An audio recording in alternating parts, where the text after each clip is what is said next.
Bonjour, c'est Gabriel Alonso. Je suis heureux de te retrouver aujourd'hui pour méditer avec toi la parole de Dieu. Notre lecture se trouve dans l'évangile de Marc, au chapitre 6, versets 22 à 29. Ce texte nous invite à faire attention à ce que nous disons. Il nous relate l'histoire d'un roi qui, le jour de son anniversaire, va laisser ses émotions trahir sa conscience.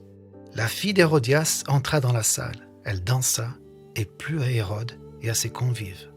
Le roi dit à la jeune fille « Demande-moi ce que tu voudras et je te le donnerai. » Il ajouta avec serment « Ce que tu me demanderas, je te le donnerai, fût-ce la moitié de mon royaume. » Étant sortie, elle dit à sa mère « Que demanderai-je » Et sa mère répondit « La tête de Jean-Baptiste. » Elle s'empressa de rentrer aussitôt vers le roi et lui fit cette demande « Je veux que tu me donnes à l'instant, sur un plat, la tête de Jean-Baptiste. » Le roi fut attristé, mais à cause de ses serments et des convives, il ne voulut pas lui faire un refus.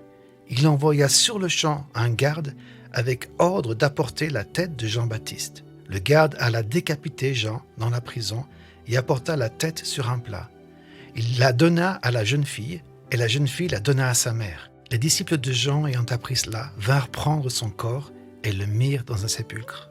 Voici donc un homme, un roi, le roi Hérode, un homme sensible qui écoutait Jean et qui sentait que ses paroles avaient du poids. Il le craignait, l'écoutait avec plaisir et était ensuite souvent perplexe. Mais Hérode était aussi un homme impulsif, très émotionnel, et dans cette histoire alcoolisé. Hérode, dans une situation chargée en séduction et en émotion, parla trop vite. Ses émotions l'ont conduit par le bout du nez. Il alla jusqu'à vendre sa conscience pour une danse. Tellement intoxiqué par l'alcool et envoûté par cette jeune danseuse, il dit publiquement à cette Salomé « Ce que tu me demanderas, je te le donnerai, fût-ce la moitié de mon royaume. » Salomé, elle, alla prendre le temps de la réflexion et consulter sa mère avant de faire connaître au roi ce qu'elle désirait. La tête de Jean-Baptiste ? Rien que ça. Hérode, qui avait fait sa déclaration en public, qui ne voulait pas perdre la face, cède à la pression. Il n'a plus le courage d'être moral.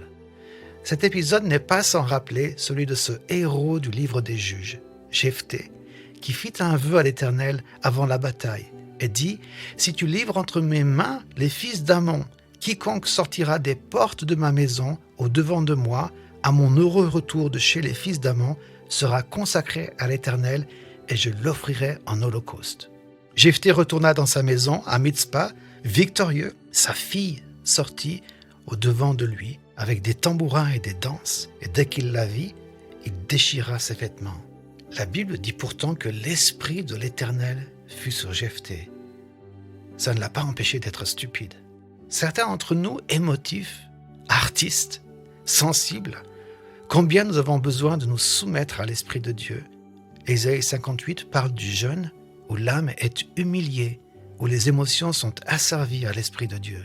Je t'encourage à prendre ce chemin afin d'être plein de discernement et de ne pas laisser tes émotions trahir ta conscience. Si cette méditation t'a encouragé, pense à la partager autour de toi. Pour nous retrouver chaque jour, abonne-toi et active la cloche.